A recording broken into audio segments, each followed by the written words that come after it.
This is English Shorthand Dictation number 222 and the dictation speed is 120 words per minute. Ready? Start. Mr. Deputy Chairman, sir, this bill is replacing one of the oldest acts prevailing in this country. The Indian Vessels Act was passed in 1917. Now this act is more than 100 years old. During the last century, many things have changed. So it is necessary that there should be a new act in its place. Therefore, it is appropriate that this government has brought this bill. Sir, transportation of cargo through sea is not a new thing. It is a very old thing. In the olden days, it was mostly through sea route. Sir, I take the example of my own state, Odisha. There was a time when Odisha was very rich in trade and traders.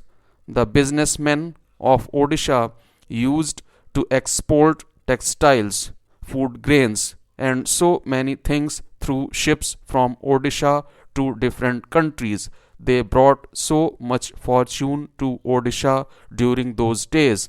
So it is not a new thing. Unfortunately, now our habit of transportation of cargo through sea route or through waterways has been limited. I am astonished to know that hardly we use this sea route for cargo transportation.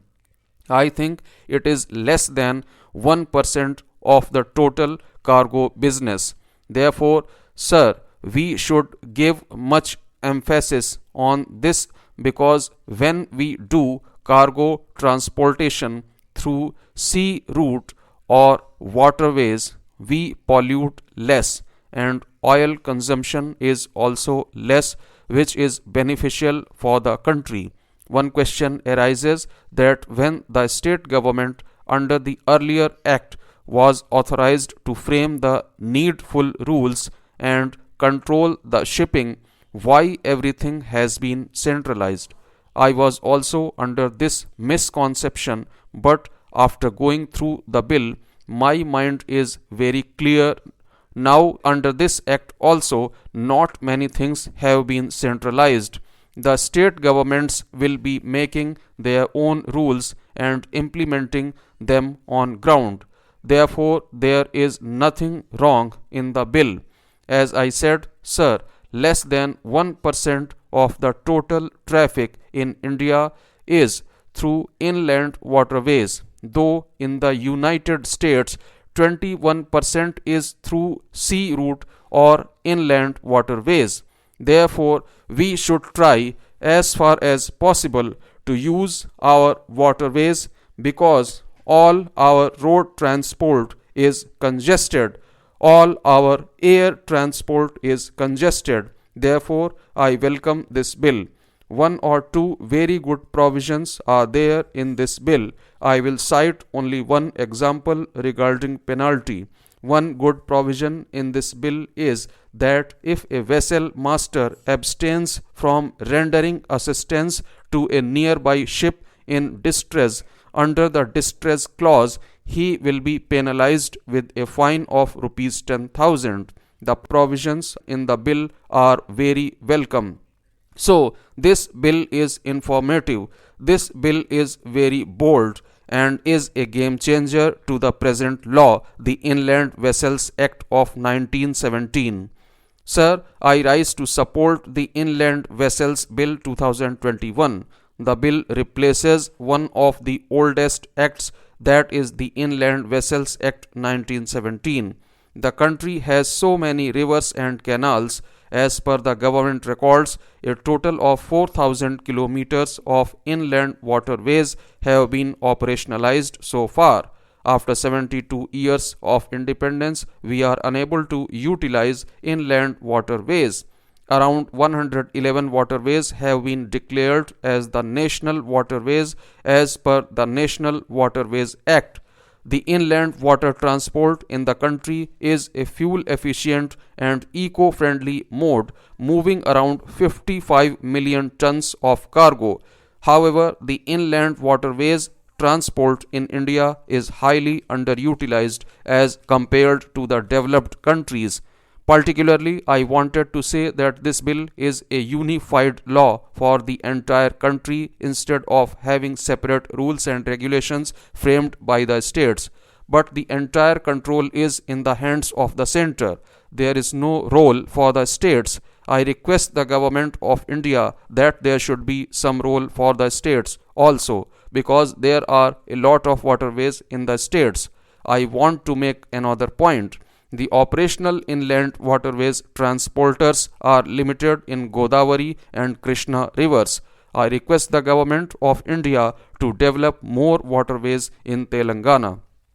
Sir, the original Indian Vessels Act empowers the state governments to frame rules on their own. Now, the proposed legislation intends to bring uniformity in this provision in the respective states so as to promote economic and safe transportation and trade through inland waters and protect the interests and needs of the stakeholders. Further, the state governments are being entrusted with the power and responsibility to implement the provisions of the proposed legislation in accordance with the standards and measures as may be provided by rules by the central government. Sir, you want uniformity in the rules and regulations to promote trade and safe transport in the inland waters. At the same time, the provision empowers the central government to provide uniformly the applicable standards for seamless and safe navigation of inland vessels by rules. Sir, we represent regional parties. We are always fighting for more powers for the states, but this bill intends to take away the powers of the state governments. That is the only objection. I have no objection with regard to the intention of the bill, that you want uniformity and everything. But if in the name of uniformity you are taking the powers of the state governments, then our federal system will collapse. That is the only point that I wish to make. At the same time, I have a request to make to the Honorable Minister for Shipping. In Tamil Nadu, we have the Buckingham Canal. In British period, a lot of navigation used to take place and a lot of cargo used to be moved to many places. But at the present time, this canal is being fully utilized. It is polluted now. Therefore, I request the Honorable Minister to please take interest to develop this canal and promote inland transportation in order to develop trade and commerce in Tamil Nadu and Andhra Pradesh. This connectivity is very important. Once again, I request the minister to take action in this regard. Sir, this bill will have huge implications for our state, and we hope it positively enables the inland waterways in our state. The bill will regulate safety, security, and registration of inland vessels. It is also hoping to build a central database with the registration of details of vessels and crew on an electronic portal. With this, it aims to bring uniformity in application of law relating to inland waterways and navigation within the country. The certificate of registration granted under the proposed law will be deemed to be valid in all the states and the union territories, and there will be no need to seek separate permission from states. We hope that this provision has been enacted with due regard to jurisdiction of states and in consultation with the line departments of the Ministry of Ports, Shipping and Waterways.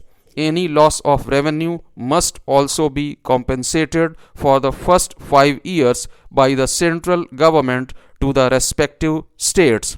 It has expanded the definition of inland vessels, which now includes both mechanical and non-mechanical inland vessels, with an exception for fishing vessels.